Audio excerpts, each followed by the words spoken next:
Shalom saudara, nama saya Hadi dan istri saya Nama saya Santi. dan anak saya. Shalom, nama saya Gracia. Kami rindu berbagi berkat mujizat yang terjadi pada keluarga kami.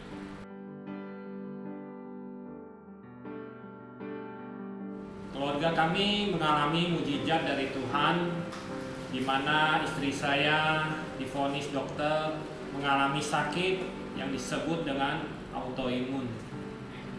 Pada bulan September 2017, saya divonis dokter penyakit autoimun dengan SLE atau dengan sebutan lupus. Waktu itu saya panik dan kecemasan melanda saya.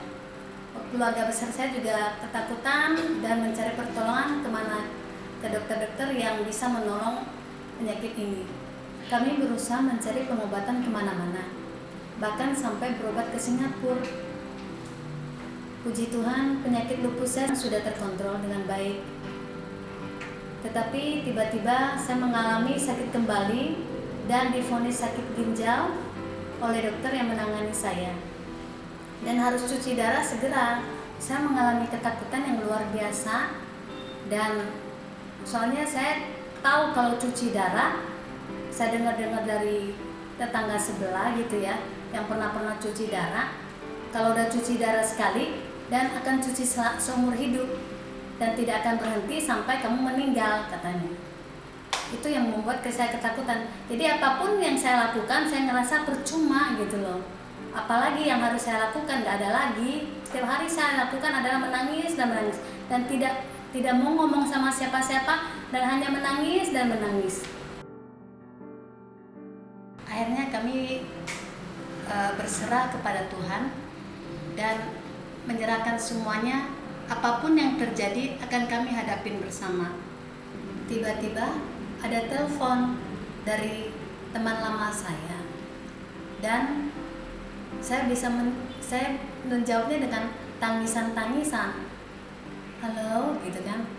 Terus teman lama saya ngerasa heran, kok saya nangis.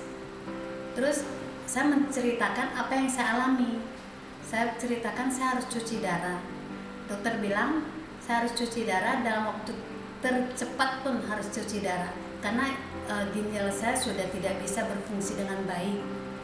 Dan yang saya lakukan terus menceritakan sambil menangis-nangis, sambil ketakutan. Lalu sahabat saya menguatkan saya dengan firman Tuhan. Setiap kali saya ke dokter, saya pasti dikuatkan dengan doa bersama.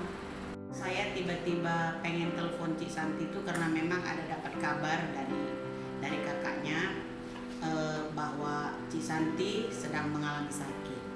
Lalu saya menelpon, saya tanya kondisi Cik Santi seperti apa. Lalu Cik Santi ngomong sama saya dengan menangis, menceritakan bahwa dia sedang down, dia mengalami sakit penyakit yang cukup berat karena harus cuci darah. Sebagai sahabat saya mengasihi keluarga ini. Sebagai sahabat bahkan saya setiap hari selalu berdoa buat keluarga ini. Dan waktu mendengar kabar bahwa Cik Santi mengalami sakit itu, jujur saya pun sangat sedih. Dan sebagai sahabat saya hanya bisa memberi kekuatan dari apa yang saya tahu dari kebenaran-kebenaran firman Tuhan, bahwa kita hidup mati kita itu di tangan Tuhan. Apapun kondisi dan situasi yang kita alami saat ini, bagi Tuhan masih ada mujizat. Saya hanya sampaikan seperti itu kepada Cik Santi. Lalu saya bilang, Cik, saatnya kembali kepada Tuhan. Sekarang kita betul-betul dikasih Tuhan menyadari bahwa kita gak punya kekuatan. Sekalipun kita punya harta, sekalipun kita punya uang, tapi harta dan uang yang kita punya tidak bisa menjamin kehidupan kita. Lalu saya ajak, yuk kita cari Tuhan. Percaya Tuhan pasti mampu menolongmu. Percaya bagi Tuhan tidak ada perkara yang mustahil. Dan percayalah bahwa Tuhan begitu mengasihimu. Saya sampai bilang seperti itu. Pada saat itu Cik Santi bilang sama saya, iya Bu Vin, tolong dukung saya dalam doa. Lalu kami berdoa bersama. Setelah berdoa bersama, saya bilang sama Cik Santi, Cik, saya rindu berdoa bersama dengan keluarga besar. Nanti kita akan berdoa di sana sama-sama, dan saya akan ajak Pak Agus Wandi sebagai gembala di gereja GBI Rok Serang karena memang saya beribadah di GBI Rok Serang dan Pak Agus itu adalah gembala saya, bapak rohani saya. Sebagai sahabat saya pasti pengen mereka maju di dalam Tuhan. Dan saya dengar memang mereka sudah lama tidak ada ibadah lagi. Lalu saya ajak Pak Agus dan Pak Agus pun bersedia. Memang itu situasi COVID, saudara. Masih banyak gereja belum buka. Bahkan hamba-hamba Tuhan pun belum mau untuk melayani, datang ke rumah-rumah. Masih banyak yang belum mau ya. Karena memang situasi juga masih COVID. Tapi puji Tuhan pada saat itu Bapak Agus Wandi dengan waktu saya sampaikan kabar itu, Pak Agus langsung bilang ayo kita ke sana. Lalu kami pergi berempat, saya dan suami beserta Pak Gembala dan Ibu Gembala ke keluarga inti bangunan. Kami berdoa bersama di rumah itu. Kami memuji menyembah Tuhan bersama dan memberi kekuatan kepada Cisanti dan keluarga besar. Dan kami melihat bagaimana Tuhan bekerja dan Cisanti pun dikuatkan pada saat itu. Dan saya percaya lewat firman Tuhan pasti selalu ada mujizat. Saat saya didoakan di rumah oleh Pak Gem dan Bu Vina, saya merasakan jamahan Tuhan dalam tubuh saya. Kemudian di Komsel kami juga didoakan bersama dengan Bu Marni. Kami berdua juga mengalami mukjizat dan disembuhkan dalam penyakit kami. Saya merasakan kelegaan dan kekuatan baru di dalam tubuh saya.